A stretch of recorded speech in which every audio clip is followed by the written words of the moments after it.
Hello everybody and welcome to my video blog. I'm Belinda Carusi, a personal trainer, holistic health coach,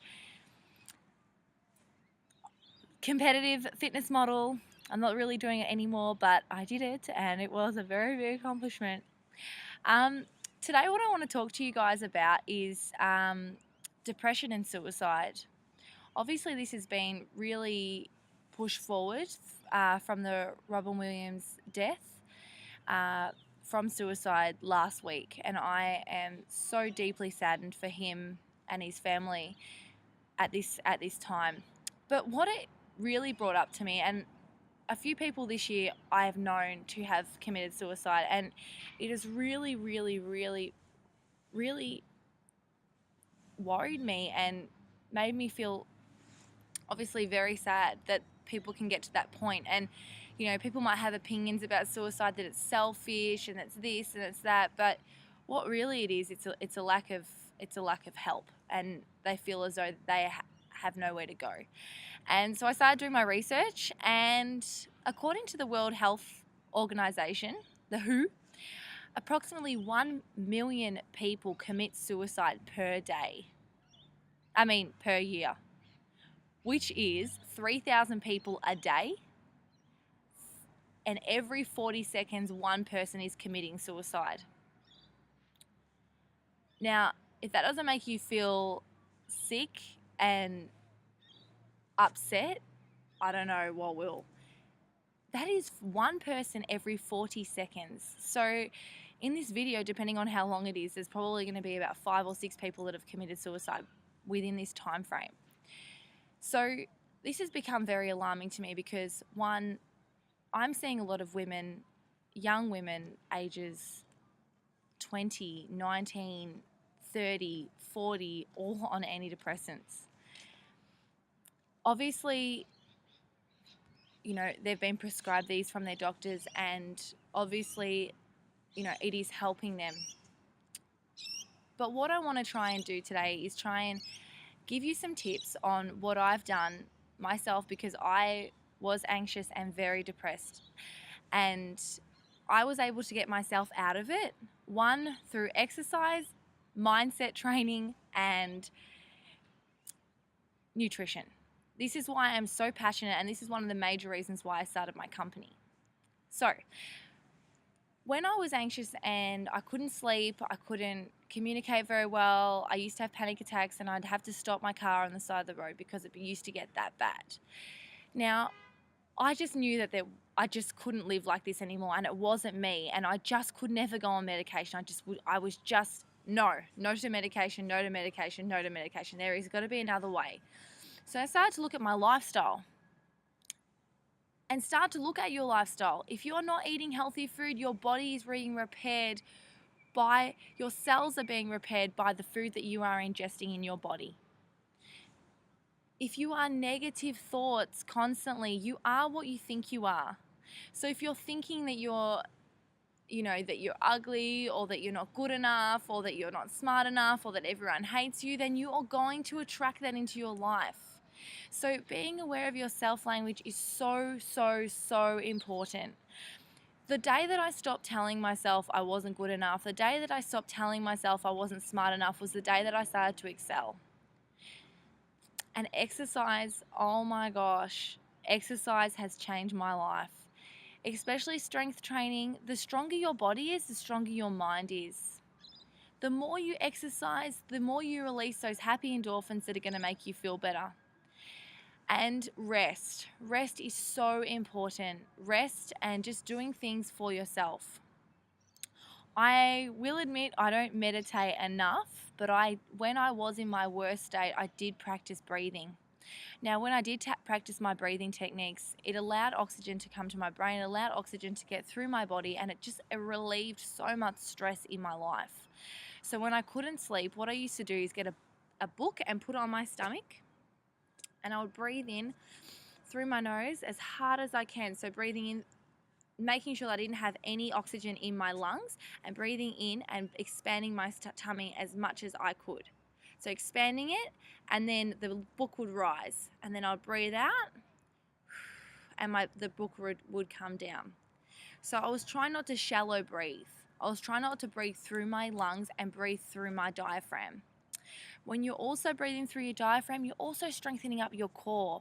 Your diaphragm is part of your core, and we are born, if you see a little newborn baby, they're breathing through their diaphragm. Their stomach's coming up when they breathe in, and their stomach's coming down when they breathe in. If you find yourself in a heightened state and a very stressed state, and you are breathing very shallowly, and you're breathing like this through your lungs, it might be beneficial for you to walk away from that situation. Take some time, focus on your breathing in through your nose, opening up, passing your lungs and opening up your stomach, and then breathing out. So you want to basically breathe in and out through your mouth. That helped me more than anything.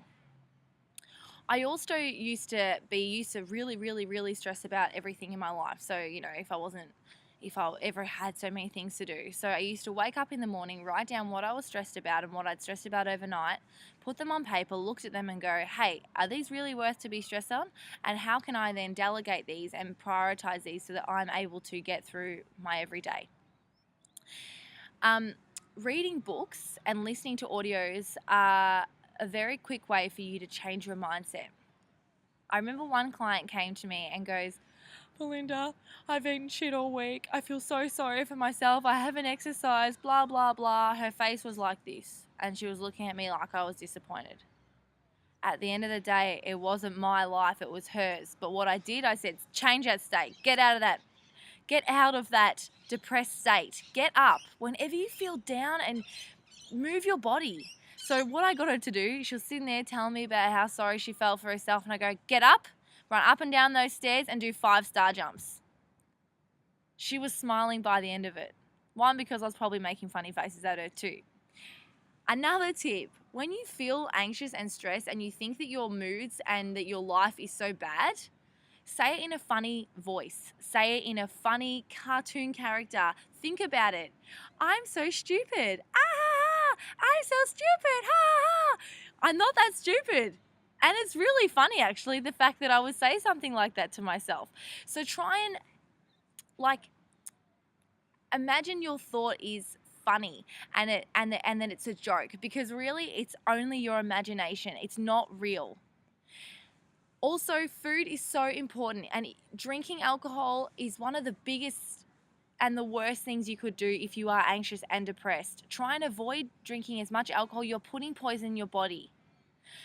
Poison that your body doesn't need. So I would avoid as much alcohol as you can if you feel depressed or if you feel anxious. Get out, go for a walk. Hang around people that make you feel good. That is one major thing. If you're hanging around people that make you feel down about yourself or put you down, leave. You don't need to be around people that make you feel bad about yourself, especially friends. You don't need to answer their call if they're going to be putting you down. You don't need to listen to their negativity, because you are not them. Another awesome thing is saying thank you for sharing. If you have a negative or anxious thought, just let it come through your body and go, thank you for sharing. So a few books that have helped me along the way. One is an ebook which completely changed my life. It was called Panic Away. So if you Google Panic Away, I think it's still available. It was just an ebook, and you just download it and just read through it. It was just amazing. It just taught you why you might be feeling anxious, why you might be feeling that you have panic attacks, and how you can easily fix it. Another book that I have read was Awaken the Giant Within from Anthony Robbins. That one really, really, really helped me change my mindset and just change who I was. Another one was You Can Heal Your Life by Louise Hay. Basically what she tells you is that you are who you say you are. You know, if you believe that you're constantly getting injured when you're playing sport, that's a belief that you've put on yourself. And if you start to believe things that you're a great athlete and that you never get injured, I know that it sounds crazy, but the more that you think that you're great at something, and the less that you think you're bad at something or you're going to get an injury, the more you're not going to get an injury. I know it's crazy. Read the book if you think I'm a little bit nutty about that.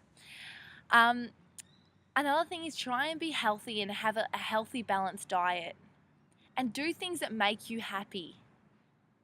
We don't want people feeling depressed and withdrawing from the community. We want people to be happy so that we don't have suicides of beautiful, wonderful people. Such wonderful people that have given us so much joy in our lives. So I really hope this has helped you, and I hope that you can start to read some wonderful books that are going to make you feel so good about yourself, that you're going to exercise and move your body to release those happy endorphins, get lots and lots and lots of rest, and eat lots of whole foods that are unprocessed, and try and avoid as much alcohol and caffeine as possible. But thank you so much, and I really hope that it's helped, and I've been able to get through anxiety and depression and feeling suicidal myself. You can do it without any medication. I wouldn't get off your medication straight away if you are on medication. See your doctor, try and do it the natural way, and be around people that are going to be beneficial in your life, that are going to help you be the person you want to be.